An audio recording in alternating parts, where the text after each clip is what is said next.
SOPs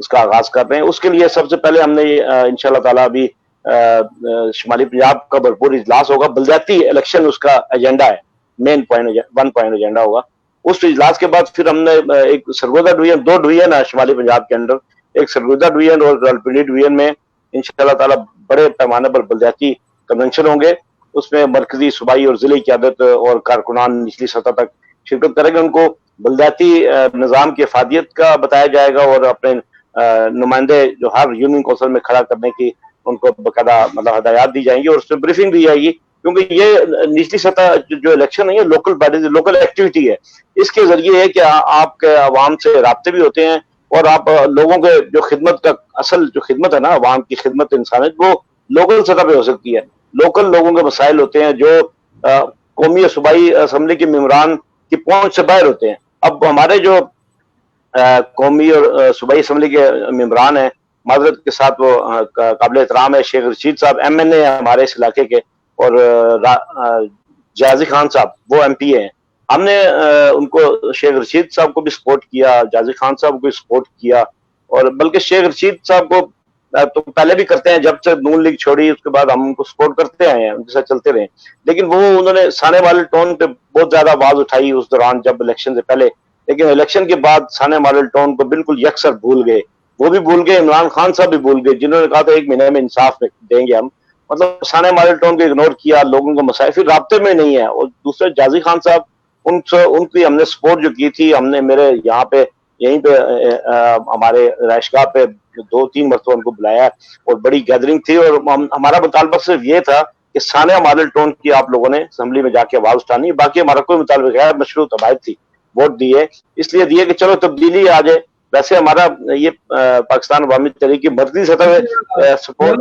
آپ نے Sania model town کے حوالے سے بات کی ہے, تو اس سانے کو تقریباً 5 سال کا عرصہ گزر چکا ہے, تو اس کے جو لواقین ہیں تو مطلب ابھی تک وہ دربدر کی ٹھوکریں کھا رہے ہیں, ان کو انصاف نہیں ملا. اس کی کیا وجہ ہے؟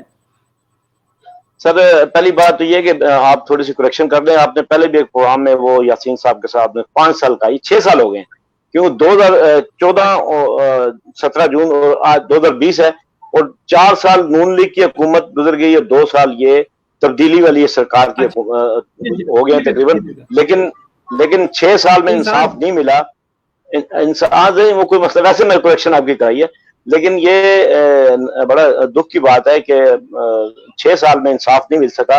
حالانکہ پاکستان کی 3 طاقتور ترین شخصیات نے ڈاکٹر طاہر القادری صاحب کو اور سانے ماڈل ٹاؤن کے لوائقین کو یقین دلایا تھا کہ آپ کو انصاف ملے گا. سب سے پہلے یہ ذکر کرنا ضروری ہے کہ 72 دن دھرنا دیا عوامی تحریک نے, اس کے بعد FIR کٹی, وہ بھی جنرل اس وقت کے جنرل راحیل شریف صاحب نے انٹروین کیا, وہ مداخلت کی, اور ان کے کہنے پہ FIR کٹی. انہوں نے ڈاکٹر طاہر القادری صاحب سے یہ کہا کہ آپ کو انشاءاللہ انصاف ملے گا, یہ وعدہ انہوں نے کیا. ٹھیک, دوسری جو طاقتور ترین شخصیت تھی سابق چیف جسٹس ثاقب نثار صاحب, انہوں نے جب سپریم کورٹ میں دوسری JIT کے ہم نے اپلائی کیا, JIT کے آرڈر کیے انہوں نے, اس وقت انہوں نے ڈاکٹر طاہر القادری صاحب سے یہ کہا کہ آپ کا کیس ہمارے پاس آ گیا, آپ نے اب سڑکوں پہ نہیں آنا, آپ نے احتجاج نہیں کرنا, آپ کو انصاف ہم دیں گے. یہ جسٹس ثاقب نثار صاحب کا یہ دعویٰ تھا, ان کا وعدہ تھا. تیسری پاورفل شخصیت جناب محترم وزیر اعظم صاحب عمران خان صاحب, انہوں نے ڈاکٹر صاحب کے ساتھ متعدد بار یہ وعدے کیے, پریس کانفرنس میں کہا, ویسے اپنے جلسوں میں کہا کہ سانیہ ماڈل ٹاؤن کو 1 مہینے میں انصاف ملے گا, کیونکہ ثبوت سارے TV میں موجود ہیں. تو نون لیگ کی حکومت تھی اس وقت, تو کہتے ہیں یہ تو مافیا ہے, یہ مافیا کسی کو انصاف نہیں دیتے, تو ہم نہ آئیں گے تو 1 مہینے میں انصاف دیں گے. تو اب ان کو 2 سال ہو گئے, انہوں نے سانیہ ماڈل ٹاؤن کا نام تک نہیں لیا, اور انصاف تو بڑی دور کی بات ہے. اس لیے ہم لوگ تو پاکستان عوامی تحریک کے جو ڈاکٹر صاحب اپنے کارکنان کے ساتھ کھڑے ہیں, مقدمات کا سامنا کر رہے ہیں. بلکہ جو ایک بات آپ کو یہ بڑے افسوس کے ساتھ کہنی پڑے گی, جو لوگ سانیہ ماڈل ٹاؤن کے خلاف احتجاج کے لیے نکلے, انصاف کے لیے نکلے, وہ جیلوں میں قید ہیں. بکر کی سرگودا کی جیلوں میں 107 افراد, ان میں سے 13 افراد کی ضمانت ہوئی ہے, اس وجہ سے کہ وہ بیمار تھے, بزرگ تھے. باقیوں کی ضمانت لگی ہوئی ہے, وہ اس کی بھی ابھی تاریخ کچھ دن بعد ہے. مطلب ہم پوری طریقے سے جان فشانی کے ساتھ, پیسہ بھی لگ رہا ہے, وکلاء بھی ہائر ہیں, سانیہ ماڈل ٹاؤن پہ فوکس کیے گئے ہیں. ہمارا بنیادی ڈاکٹر صاحب نے یہ کہا ہے کہ ہمارا ایمان کا حصہ ہے سانیہ ماڈل ٹاؤن کا صاف لینا. اس کے لیے ہماری دن رات اسٹرگل جاری ہے اور عدالتوں میں کیس ہیں. تو اس لیے احتجاج اس لیے نہیں کر رہے کہ 3 بڑی شخصیات نے وعدہ کیا ہوا لیکن وعدہ ابھی تک افاع نہیں ہوا, وہ پتہ نہیں کب وعدہ افاع ہوگا. دوسری بات میں ثانیہ ماڈل ٹاؤن کے حوالے سے یہ کرنا چاہوں گا, جب جسٹس ثاقب نثار صاحب کے پاس ڈاکٹر صاحب گئے, وہ بچی تنزیلہ جس کی والدہ کو شہید کیا گیا وہ بھی ساتھ تھی, تو اس وقت ثاقب نثار صاحب نے پنجاب گورنمنٹ سے کیا کہ نئی جے آئی ٹی بنانے کا آرڈر کیا, نئی جے آئی ٹی بن گئی. وہ پہلی بار نئی جے آئی ٹی جو بنی اس نے اپنا کام تفتیش کا مکمل کیا. یہ جو ملزم ہیں ثانیہ ماڈل ٹاؤن کے ملزمان نواز شریف, شہباز شریف, ان لوگوں سے بھی بیانات ریکارڈ ہو گئے, اس سے پہلے کبھی نہیں ہوئے. پھر وہ ٹیم جو ہے تفتیشی ٹیم ماڈل ٹاؤن میں آئی, انہوں نے وہ گوشہ درود جہاں پہ گولیاں لگی تھی اب ان کے نشانات, وہ ساری چیزیں معائنہ کیا, پورا تفتیش کی, انہوں نے رپورٹ مکمل کر دی. جب رپورٹ جمع کرانی تھی تو ایک سپاہی کے درخواست پر ہائی کورٹ نے اس کو جے آئی ٹی کو کام کرنے سے روک دیا. اس کی سمجھ نہیں آئی کہ سپریم کورٹ کے آرڈر سے بننے والی جے آئی ٹی کو ہائی کورٹ نے روک دیا. اس کے خلاف پھر پاکستان عوامی تحریک نے اپیل کی کہ اس کو جے آئی ٹی کو بحال کیا جائے. اس کی اللہ اللہ کر کے بہت مشکل سے 25 پچھلے مہینے کی جو جولائی کو تاریخ نکلی وہ پوسٹ پون ہوگی. اب 3 جولائی اس کی ڈیٹ ہے, کل اس کی ڈیٹ ہے. تو ہمیں امید ہے عدلیہ سے, پھر بھی ہم امید رکھے ہوئے ہیں کہ انشاءاللہ عدلیہ اس میں انصاف دے گی. تو کل تاریخ ہے اس کی, دیکھیں کل کے بعد کیا ہوتا ہے. باقی پاکستان عوامی تحریک ثانیہ ماڈل ٹاؤن سے نہ پیچھے ہٹی ہے نہ پیچھے ہٹے گی, اور جو لواحقین ہے ثانیہ ماڈل ٹاؤن کے جو شہداء ہیں ان کے جو لواحقین, ان کو شیخ رشید صاحب کا یہ کلپ ہے ٹی وی چینل کے بیانات ہیں, وہ سوشل میڈیا ابھی بھی چل رہے ہیں, میری ٹائم لائن پہ بھی ہے. انہوں نے کہا ہے کہ ڈاکٹر طاہر قادری صاحب کے کارکنان شہداء کی فیملیز کو 3 کروڑ روپے آفر ہوئی لیکن انہوں نے ٹھوڈا بھی نہیں مارا. انہوں نے کہا ہم اپنے قائد کے ساتھ کھڑے ہیں. یہ بڑی تاریخی الفاظ شیخ صاحب کے, جو مطلب ہماری جماعت کے نہیں ہیں, وہ ایک دوسری جماعت کے ہیں, بڑے لیڈر ہیں, 8 مرتبہ وزیر رہ چکے ہیں. انہوں نے یہ بات بار بار کہی ہے کہ ڈاکٹر طاہر قادری اور بھی بڑے بڑے اینکرز نے اس چیز کو تسلیم کیا ہے کہ وہ بکے نہیں ہیں. پاکستان عوامی تحریک کے کارکنان بکے نہیں ہیں, حالانکہ وہ شیخ رشید صاحب کے بقول کے ہفتہ 10 دن گزرتے ہیں, کوئی اگر شہید ہو جائے تو 5 لاکھ روپے ڈیمانڈ کرتے ہیں, ہمارے شہید کی قیمت لگی تھی وہ دیں. لیکن پاکستان عوامی تحریک کارکنان ڈاکٹر طاہر قادری کارکنان کو اپریشیٹ کرتے ہیں بہت سارے لوگ کہ وہ بکے نہیں کسی حال میں بھی. تو یہ بڑی چیز ہے. جس وقت ثانیہ ماڈل ٹاؤن رونما ہوا اس وقت اس میں کوئی شک نہیں کہ مسلم لیگ نون کی حکومت تھی, اور P T I Imran Khan اور پیٹ پاکستان عوامی تحریک دونوں نے مل کر تحریک چلائی نون لیگ کے خلاف, حکومت کے خلاف. جی. تو اس تحریک کے دوران ڈاکٹر طاہر قادری صاحب نے پی ٹی آئی اور اس کے نون پیٹ کے کارکنان کو کزن بھی قرار دیا. کزن قرار دیا. جی کزن قرار دیا. تو اس وقت میں کہ عمران خان کی حکومت ہے, اس کا مطلب ہے کہ آپ کی کزن کی حکومت ہے. تو کزن کی حکومت کے دوران کوئی پیش رفت نہ ہونا بڑی جمعے کی بات ہے. یہی بات ہے بالکل. یہ تو کزن تو اس وقت ڈاکٹر صاحب نے ایک محبت کا ہاتھ بڑھایا تھا, ایک اپنی طرف سے اتحاد کا, اتفاق کا ایک ایسی علامت دی تھی کہ ہم بھائی ہیں, تو وہ بھائی ہیں تو ہم آپس میں سب کزن, سیاسی کزن کا ایک ہمیں لیبل لگ گیا. لیکن یہ چیز تو مطلب ہم تو جی بھائی نے پیش رفت نہیں کی. پھر وہی میں کہہ رہا ہوں کہ ہم نے تو پاکستان عوامی تحریک کی مرکزی قیادت نے, ڈاکٹر صاحب نے الیکشن میں مطلب انہوں نے کوئی وہ نہیں کیا کسی کا اتحاد, مطلب جماعتی سطح پہ کوئی اتحاد نہیں ہو کچھ, لیکن پھر بھی کارکنان نے اپنے طور پہ تحریک انصاف کو کزن ہونے کے ناطے سپورٹ کیا مختلف حلقوں میں, ہر جگہ. کسی جگہ پیپل پارٹی میں کچھ لوگوں نے کیا, لیکن زیادہ میکسیمم ہم نے تحریک انصاف کو سپورٹ کیا, کزن ہونے ہم نے حق ادا کیا. لیکن انہوں نے اپنے کزن ہونے کا حق ادا نہیں کیا, اور وہ اقتدار میں آئے, اقتدار میں آ کر وہ بھول گئے. جس طرح باقی سیاسی جماعتیں آتی رہی ہیں, اپنے وعدے بھولتی رہی ہیں, انہوں نے بھی سیم وہی کردار ادا کیا ہے, اپنے وعدے پر قائم نہیں رہے. اور کزن کو کیا مطلب, اس ایسے موقع پہ کچھ سگا بھائی بھی ہو اس سے بھی بندہ ناراض ہو جاتا ہے. یہ تو کزن کا ایک تھا, وہ ایک فرضی تھا. تو اس لیے ہم نے تو ان سے اگر وہ اچھا کام کرے تو اس کی حمایت کرتے ہیں. اب یہ ان کے سارے نیگیٹو کام ہی جا رہے ہیں فی الحال, تو کوئی ایسا نہ کوئی ترقیاتی کام ہو رہے ہیں جس طرح بلدیاتی آپ نے بات کی, نہ کوئی انصاف مل رہا ہے نہ صحت کے حوالے سے. میں ایک بات بڑی خاص بات میرے ذہن میں آ گئی کہ میں پوری فیملی ہماری کورونا وائرس کا شکار رہی ہے. تو چلے میری وائف کا ٹیسٹ ہوا پرائیویٹ لیب سے. وہ پرائیویٹ لیب والوں نے پھر محکمہ صحت والوں کو انفارم کر دیا. پتہ نہیں ان کی کمیشن طے ہے, یہ کیا معاملات ہیں. جب انہوں نے انفارم کیا تو محکمہ صحت کی طرف سے ہمیں ہیلتھ والوں کا فون آیا مجھے کہ آپ کی مسز کو کورونا, تو ہم پوری فیملی کا ٹیسٹ کرنا چاہ رہے ہیں. تو میں نے کہا ٹھیک ہے. آواز وہ ان کی ایمبولینس آئی, 4 اس کے اندر بندے تھے جنہیں خلائی مخلوق والا لباس پہنا ہوا تھا. پورے علاقے میں وہ خوف پھیل گیا, یہ ایمبولینس آ گئی ہے, کیا ہو گیا. انہوں نے آ کے میرا اور میرے 2 بیٹوں کا ٹیسٹ سیمپل لیا اور باہر گھر کے باہر نوٹس لگا کے چلے گئے اس گھر میں کورونا ہے تو یہ یہاں کوئی نہ آئے. مطلب وہ اپنا کام کر گئے, آدھا چلے گئے اور دوبارہ واپس انہوں نے رزلٹ نہیں دیا ہمیں.